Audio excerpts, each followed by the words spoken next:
Hi guys, welcome back to the channel and thank you for tuning in. In case you buy a boat or you're replacing your motor for a different motor or you're changing hulls, whatever the case might be, maybe you bought a boat and it came without a propeller. And at the end, you need to know what propeller you need, the right propeller that you need for that motor and that boat. Whether it could be a planing hull, a speedboat or semi-displacement boat, or even a barge, one of those steel barge for construction, it doesn't matter. You need to be in the top RPM range of that motor. Let's talk Yamaha. Yamaha is between 59 and 6100. At 6100, the limiter of the engine is going to kick in. You will notice that the engine begins to shake and it doesn't go over 6100. So you got to be between 59 and 6100 before the limiter kicks in. For this test, you got to throw a prop on it. You got to get a piece of masking tape and put it on top of your speedometer because you will not need speed or a speedometer for this test. The only thing you need is a good tachometer or RPM gauge, okay? Forget the speed. Customers call me and tell me, I just put a new prop in my boat and I'm doing 38 miles per hour. And I tell them, that doesn't tell me anything. How many RPMs are you doing in wide open throttle? I don't know, Pete, I don't go fast. Well, you're gonna have to, okay? So you put a prop in there, you get another guy, one of your friends, two persons, two people, it's the best way to go, and about half of your gas tank in the boat. You're also gonna need a flat canal, flat water that you can hold on to dear life in that steering wheel at wide open throttle for about 15 to 20 seconds until the RPMs stop rising, okay? You will see 4,000, 4,500, 48, 5,000, 5,800. You hold on. Remember to trim your engine out slightly because in this test, you don't want to be in wide open with the bow down up against the water. You want that bow, if you trim your engine out a little bit, you want that bow to come up slightly so you are on the skate of the boat, the back of the boat. You don't want the bow to be like a sprain and the bow going up against the water because then the test the reading of the test is going to be wrong. You need that bow to come up. So you want the sweet spot on that boat where it goes the fastest. So go up with the trim, a wide open throttle, go up with the trim. As soon as you hear the propeller begins to come out of the water, you can hear it revving up. That's too much. Go down a little bit until the propeller catches again. Leave it there. That's your perfect spot, and the bow is gonna be up a little bit. Give it wide open throttle, but one thing you have to remember for this test. This is non-negotiable. You need to test your kill switch and you need to wear your kill switch, all right? Put your kill switch on the motor at the dock in neutral, run the motor, engine is running, take the kill switch out, take it off, right? The engine should die. If that happens, you're good. Put your kill switch again, and then the other end of the kill switch, put it in your pants or on your wrist. Should you fall off the boat for something happen, whatever, the engine will die, and you're not going to have a runaway boat all over the canal probably hurting somebody else. So wear and use your kill switch, right? So you're there with a friend, have a gas up tank, give it wide open, forget the speedometer, keep looking at that, or tell your friend to keep looking at that tachometer while you are attending your driving, okay? So he's going to be telling you 57, 58, 59, 59, 59. It means 59, come down neutral, perfect, you're good in 59. Or 59, 6,000, 6,000, 6,000. 20 seconds pass, the RPMs are not going up anymore, come down to neutral, you're good. That is the perfect propeller for your boat. And the reason why you would wonder, so Pete, why do I have to test the boat in wide open throttle? What is the reason behind it? It's a very simple reason. At the top range of your RPMs, let's say these are F300s, so 300 horsepower, 250s, 150, 115, 25 horsepower, it doesn't matter. At wide open throttle, when you get to the top of the range of wide open throttle, and the peak of your RPMs, you got to check your specifications to make sure what your motor is telling you that which is the highest RPM range for the normal, wide open throttle operation in that motor. Let's say 6,000. At 6,000 is when you are actually, let's say, putting out the right horsepower, the 300 horsepower. Okay. If you put a propeller and you don't get to 59 and 6,100 RPMs, but let's say, and I test a lot of boats daily in here, every time I jump in those boats and I give it wide open to test the boat in the canal after I do a repair, I can see that these guys are going trim all the way out, wide open throttle, and the boat is doing 48, 4,900 RPMs. I am tired of telling the customer, listen, sir, you got the wrong prop.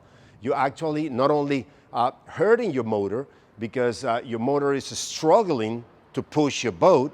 And how many people, when you go out in the boat, he said, well, between 5 and 7. I said, wow, well, you are hurting your motor is struggling, you should replace the prop. And they just don't listen. Thank you, Pete, and they keep using the prop.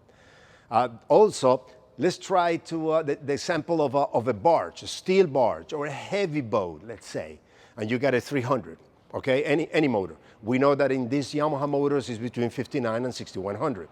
You put that motor in that barge, you give it wide open throttle, all right, take the trim out a little bit, and you find the propeller with the pitch and the diameter, right, 15.25 by 17, 15.5 by 15, or whatever, that gives that motor between 59 and 6,100 RPM. In a barge, steel barge, heavy with a crane on top, of course, you're gonna be at 6,000 RPMs, the engine is doing fine, but you will be pushing that barge at what? 5 miles per hour probably? It doesn't matter, the speed doesn't matter. What matters is if you are in 2,000 RPMs, you will be putting out the horsepower directly related to 2,000. If you are in 3,000, 4,000, you will be putting out the perfect horsepower for that amount of RPMs. The going up wide open throttle is only to check the pitch and the diameter that you are getting to that peak. Once you get to that peak, you know you got the right prop. If you put, let's say, a 17 and you're going over 6,100, then you gotta increase the pitch to a 19. Why? Because the higher the pitch, right, the lower the RPMs, right? If you wanna increase your RPMs, you have to bring your pitch down in increments of 2 inches. The propellers come like 13, 15, kind of, most of them, 17, 19, 21, 23, etc. A good rule of thumb is to know that every 2 inches of pitch, the RPMs will increase or decrease, whichever the case might be, between 200 and 250 RPMs. So remember the rule of thumb, all right? The lower the pitch, right, the higher the RPMs, right? If you increase the pitch, giving the propeller more angle from a 17 to a 19 to a 21, the RPMs will decrease 250 RPMs per every 2 inches of pitch, okay? So keep that in mind. Once you got that sweet spot, you got your right propeller. Yes. Okay, so the pitch is the angle of the prop. In this case, it's a 17-inch propeller, right-handed, 3-bladed stainless steel. So is the theoretical or the approximately advanced that the propeller will travel in a non-liquid matter, in a non-liquid material. Let's say that you are trying to screw this propeller in a piece of wood. Okay, you imagine that, it's crazy, right? Just like a screw, like you put in a screw in a piece of wood, same thing. Let's say that you're trying to screw this propeller in a piece of wood. When you screw this propeller in a piece of wood for 1 revolution, there are 17 inches from here to here. See the black marks that I use? Okay, so in 1 revolution, this propeller will go 17 inches. inside a non-liquid material, okay? So 17 inches, 1 revolution. From here, I'm holding to this blade. I'm gonna go one revolution right there, 17 inches. If it's a 15 inches, it will travel 15 and so forth. That's what the pitch is.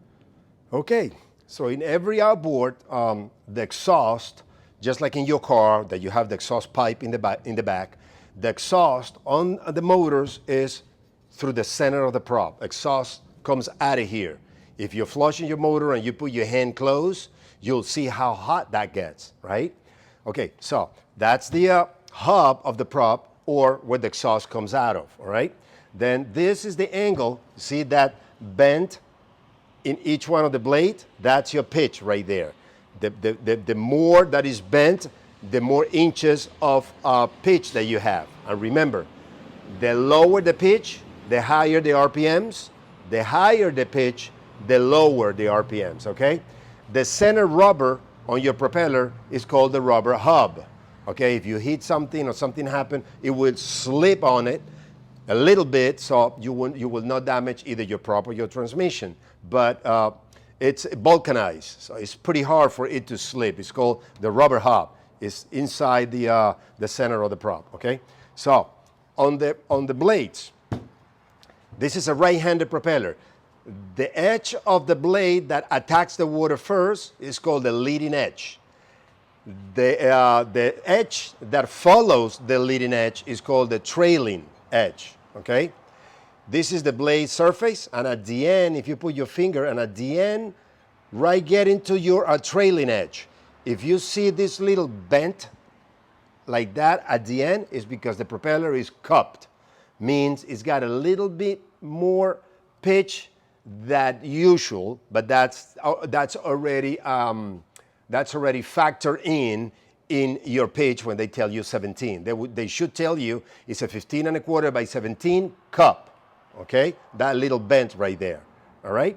Now, on the side, if you put the propeller on the side, like so, okay?